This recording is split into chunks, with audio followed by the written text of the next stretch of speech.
How is the market in the Denver metro area this week ending January 16th, 2024? Hey, it's Sean Reddy, Keller Williams Reddy Group, and we're back with another edition of a total breakdown of a weekly market analysis in the 7-county Denver metro region.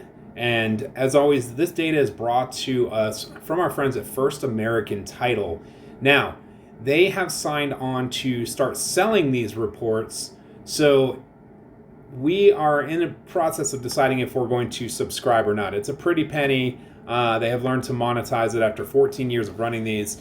So, don't know if we're going to be continuing to make these videos based on these stats yet. If you are an avid watcher of these weekly market breakdowns, make sure to leave a note in the comments so we know to keep going.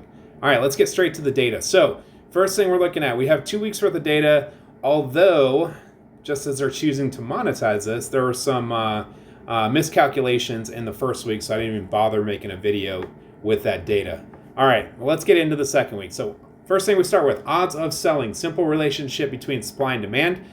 Right now, sellers stand a 48.8% chance of selling in the first 30 days. Let's compare that to last year. That is the highest that we've seen, looks like since about end of August. So that's a great sign if you're selling a home these days. Why is the odds of selling so high? Well, average daily active listings is sitting at 4,651. That means on average in the last 7 days, there have been about 4,600 and change properties on the market on any given day.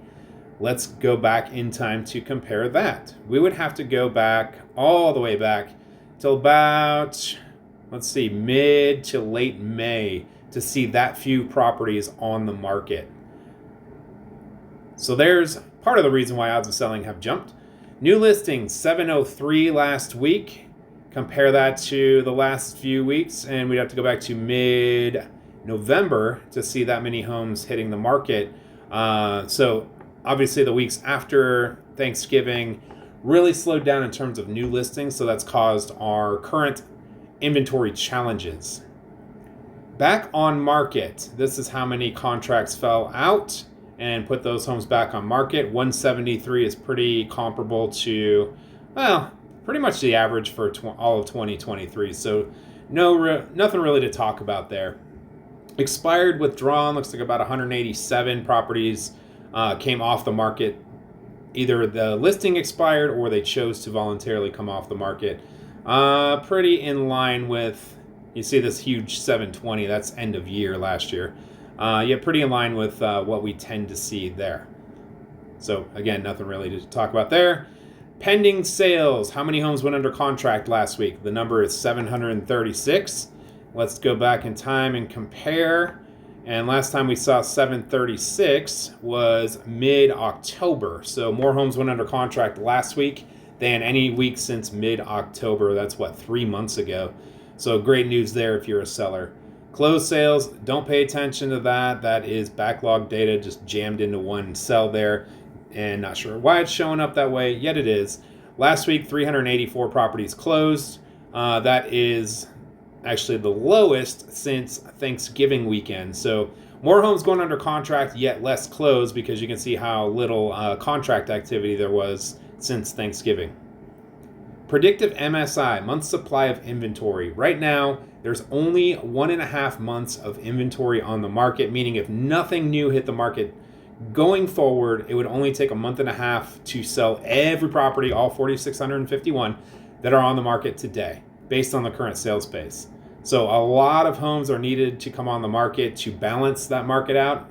Over 19,000 homes are needed to balance the market. Total showings, let's skip over a few. Go to total showings, 11,043 last week. Pretty good number considering, well, look at December, November. We haven't seen 11,000 since that week, which was in early October. So more showings, buyers out looking at properties last week than any time in the last 3 months. That equates to 2.4 showings per listing.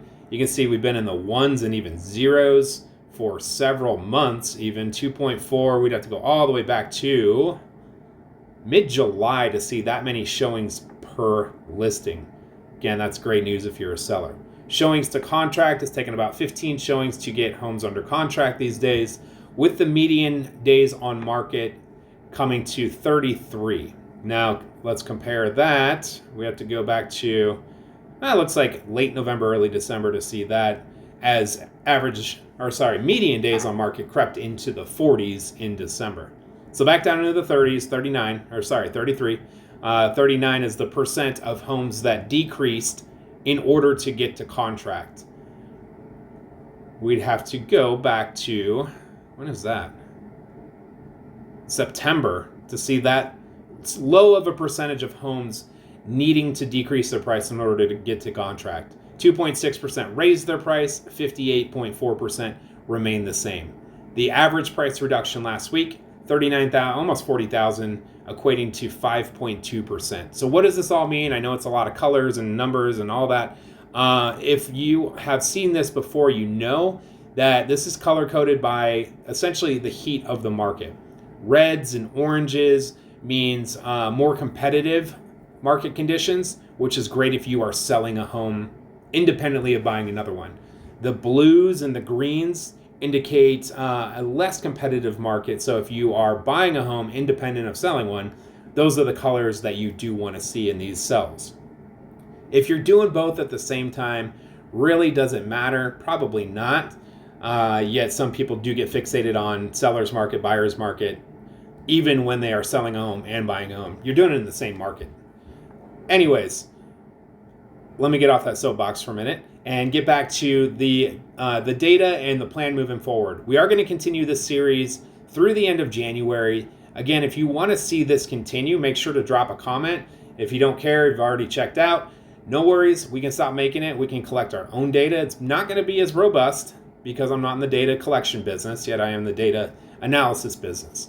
Again, my name is Sean Reddy, Keller Williams Reddy Group. Thanks for watching. We'll see you next week.